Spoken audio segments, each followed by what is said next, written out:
Hello guys, welcome to my channel. ఈరోజు blog ఏంటంటే ఈరోజు వచ్చేసి మైదా పిండితో ఒక స్వీట్ అయితే చేస్తున్నాము. అండ్ లాస్ట్లో చెప్తా స్వీట్ పేరు అయితే. అండ్ ఇప్పుడైతే మైదా పిండితో అయితే స్వీట్ చేస్తున్నాం. సో ఇదిగోండి మైదా పిండి ఇలా చపాతీ ముద్దలు అయితే చేసుకోవాలి ఫస్ట్. ఇప్పుడు వచ్చేసి మా అక్క హాస్టల్ నుంచి వచ్చి చేస్తుంది.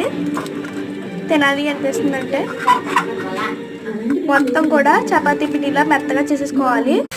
ఒక 10 నిమిషాల వరకు ఇదిగోండి మైదా ముద్దను ఇలాగే ఉంచేసుకోవాలి.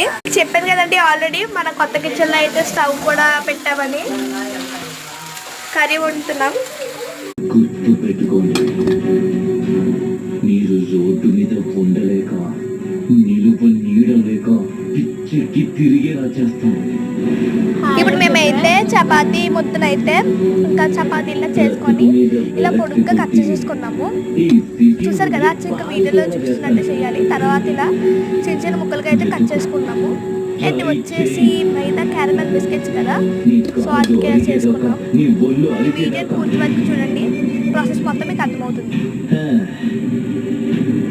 రాత్రి కాబోతోంది.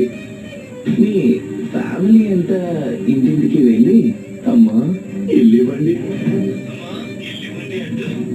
చేతులు చాచి మేము ఇలాగా ఇదిగోండి 2 చపాతీలు అప్పుడే చేస్తాం. ఇంకా పిండి ఉంది, మేమైతే ఇలా చేస్తున్నాం. స్కూల్ నుండి వచ్చిన తర్వాత మీ పిల్లలకి ఏమైనా పెట్టాలి అంటే ఇలాంటి చెయ్యండి, ఈజీగా అయిపోద్ది. ఇదిగోండి మేమైతే చేసాం కదా చిన్న చిన్న ముక్కలు, ఏవైతే నూనెలో అయితే మంచిగా వేపేస్తున్నాం. వీటి పేరేంటి ఇప్పుడు చెప్తాను. మైదా క్యారమెల్ బిస్కెట్స్ అన్నమాట.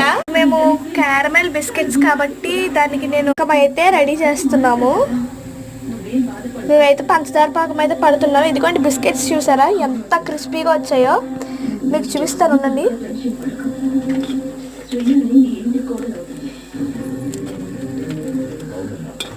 చూసారు కదా చాలా బాగా వచ్చాయి.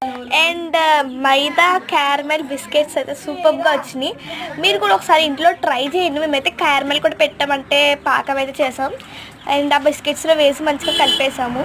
Super taste. నేనైతే ఈ వీడియోలో మా అక్కనైతే చూపించాలి అనుకోవట్లేదు. సో టేస్ట్ మాత్రం అదిరిపోయింది. ఇలాంటి ఎన్నెన్నో వంటకాల కోసం మన వీడియోని లైక్ అండ్ సబ్స్క్రైబ్ చేసుకోండి. And this is Greeshma. And నేను టేస్ట్ చేయలేదు, అయిపోయిన తర్వాత వచ్చింది. ఇప్పుడు మార్నింగ్ అయ్యింది, నేను నైట్ చేసాము. అండ్ వీడియో కంటిన్యూ చేయడం మర్చిపోయాం. సో ఇప్పుడైతే చేసాము.